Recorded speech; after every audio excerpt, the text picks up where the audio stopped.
Souvik sir, তাহলে আপনি বলছেন যে 45+ পেলে তাদেরকে ওয়েট করে যেতে, ডাইরেক্ট অ্যাডমিশনের দিকে না যেতে। হ্যাঁ। আচ্ছা, তোমরা প্রত্যেকে শুনে নাও যে তোমরা এখন অনেকে ভাববে যে আমার নাম্বার হয়তো ভালো উঠবে না, অনেকেই তোমাদেরকে এসে বলবে, অনেক জায়গা আছে তারা তোমাদেরকে প্ররোচনা দেখাবে যে ভালো বেসরকারি কলেজে পরে আর ভর্তি হতে পারবে না, এখন ভর্তি হয়ে যাও, মোটা টাকা ডোনেশন দিয়ে তোমরা ভর্তি হয়ে যাবে।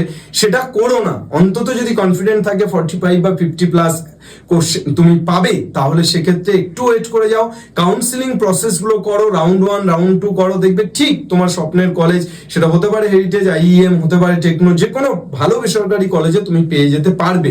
ঠিক আছে, এই বেসরকারি কলেজগুলোতে একেবারেই এত মোটা টাকা ডোনেশন দিয়ে ভর্তি হওয়ার কোনো দরকার নেই। দেখো, এক্স্যাক্টলি আমরা যদি তোমাদেরকে প্রমোট করি যে হ্যাঁ ডোনেশন দিয়ে ভর্তি হও, একটা ডাইরেক্ট স্টুডেন্টকে ভর্তি করানোর জন্য আমাদের কাছে এমন অফার আছে যে 50,000 টাকা পর্যন্ত আমাদেরকে অফার করেছে, কিন্তু আমরা এই ফাঁদে পা দিইনি।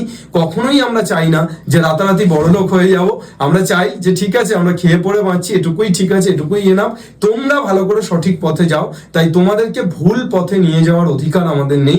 প্রত্যেককে রিকোয়েস্ট করছি যে এই নাম্বারটা যদি থাকে তোমরা ডাইরেক্ট অ্যাডমিশনের দিকে যেও না, তার কারণ প্রচুর মানুষ আছে যারা এই ডাইরেক্ট অ্যাডমিশনের জন্য তোমাদেরকে প্রলোভন দেখাবে, সেই ফাঁদে পা দিলেই বিপদ।